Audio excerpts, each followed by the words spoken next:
a philosophy teacher in front of an auditorium of people announced my name and told me to read something I'd written. And I couldn't get the words out. I literally was frozen. And the speech teacher took me aside one day and said, Mariann, you know, anxiety is just energy. Let's learn how to use it. I'm Sarah Hicks, principal conductor of Live at Orchestra Hall with the Minnesota Orchestra. Anxiety has been with me for most of my life. Making music with others has been foundational in helping me feel grounded and whole. This is Music and Healing. We're so lucky to have with us Mariann Johnson from the Earl E. Bakken Center for Spirituality and Healing at the University of Minnesota. She'll share with us the powerful ways in which music can help us with mindfulness and wellness. Mariann, welcome. Oh, thanks, Sarah. I'm so happy. We always learn so much from our friend, collaborator, and mindfulness expert, Mariann Johnson, about well-being and about having compassion for ourselves and the world around us. Here is our conversation with Mariann Johnson during a visit to the Arboretum. Well, I don't know about you, but just being here today with the blue skies and looking at the spaciousness and the greenery and taking it all in feels really healing to me and rejuvenating. There is research on the fact that nature heals.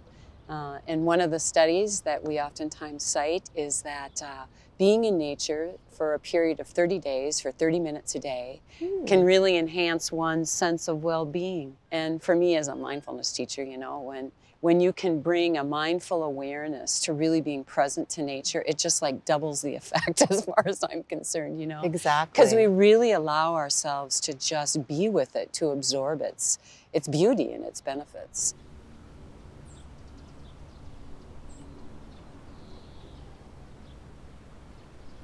A lot of people think of anxiety and stress as these really bad things. And I like to reframe it a little bit by saying that stress and anxiety are inevitable characteristics of what it means to be a human being. So anxiety is a signal that your body gives you that something's not quite right.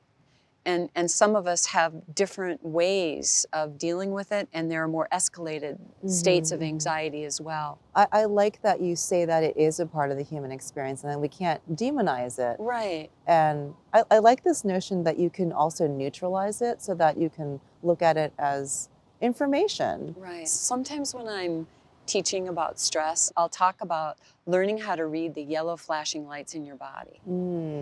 And by that I mean we all have these signals in our body that are speaking to us, and sometimes we push them away or deny them or try to push through them. And when we can really just stop to notice them and breathe into them and say, oh, there's a message here for me to receive, I think it can be really helpful. So speak more to mindfulness. How would you describe it in a general sense and within the context of your practice? Mindfulness is an innate capacity that we all have. You know, I always tell people I'm not going to teach you anything you don't already know. But for most of us, this ability to consciously be aware of what's happening in the present moment and to really be, if sometimes I'll say like all hands on deck with your life, but you know, like just really present and embodied, is hard for us. So most of us need to refine that innate capacity. Some will call it a training of the mind and the heart. But to just get in touch with that we have this inner resourcefulness that can really help regulate our central nervous system as well as open just our awareness to the world around us, like sitting here today, right? And that's just an incredible resource we have that often goes untapped. So what I find as an instructor is how empowering it is when people just get a flavor of that, you know, that they have something that they can come home to enhance their resilience and their well-being. So instead of talking about mindfulness, I thought that I would lead us through a short mindfulness meditation exercise, so I hope you're up for that. Sometimes when I'm speaking of music and mindfulness, I'll say you get a twofer. Some of the psychological, the well-being benefits and the physical well-being benefits of practicing mindfulness are very similar to John Hopkins' research, for example, on listening to music. And that's that it soothes the central nervous system. Your eyes may be opened or closed to this exercise, whichever you prefer. If open, a soft gaze may be helpful. Taking a moment to really notice the feel of the placement of your feet on the ground. Perhaps noting that. So what a gift is music, to turn inward for a bit. You ever notice, and yeah, I suppose you see it when you're looking, you don't look out. No. But you know, I'm always struck when I go to an orchestra concert, how many people close their eyes? Have you ever know? I notice that. I do it myself too. And one time I looked around to see, is anybody else doing this? And so many people are, because it's such a beautiful opportunity to really feel the music more richly, right? And that's that attunement, I think, and symbolic of going in. So you bring that ability to really open up your antennas, if you will, your sense gates, and really bring them to just that moment, just that movement to the piece of the music. And there you are, just with it.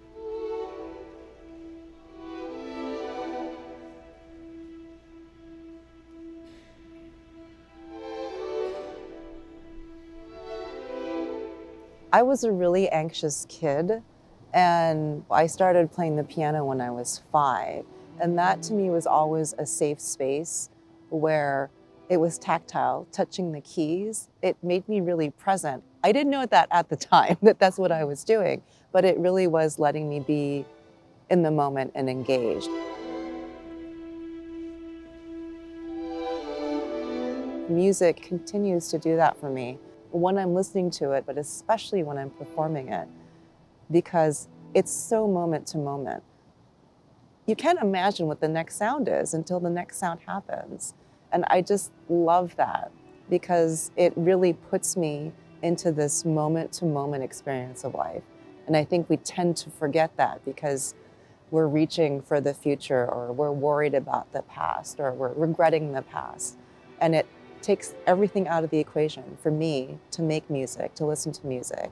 I'm in this perfect present, because we're okay inherently, I think. Yes, And I we agree. just need to remember our inherent okayness. And for me, that's what music does.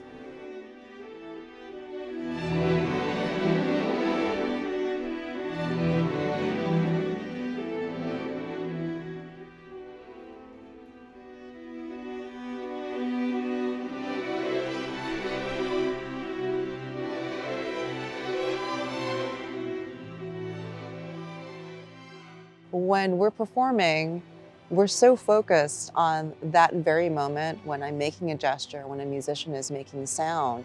It in itself, to me, is a practice of mindfulness. Yes. Because you have to be present to be able to do what we do. So I find that being on the podium feels like one of the safest places in the world for me, because I'm completely present. I have to be.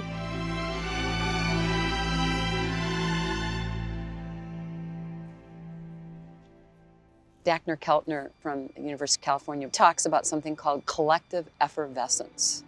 I just love this. That's amazing. Isn't that a It's cool perfect. term? It's perfect. Yes, but I think that's that experience. You know, you with the musicians, that aliveness, and when you're really mindful, you feel it.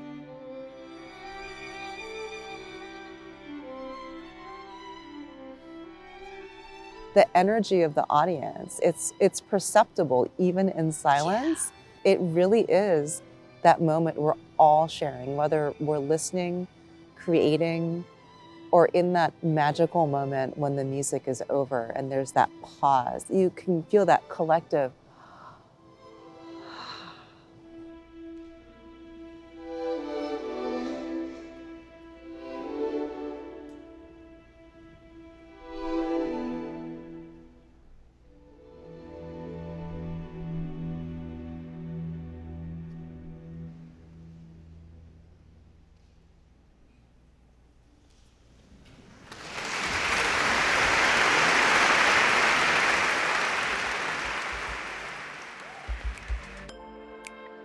Be a part of Music and Healing. Engage in our collection of conversations and share your feedback at minnesotaorchestra.org/healing.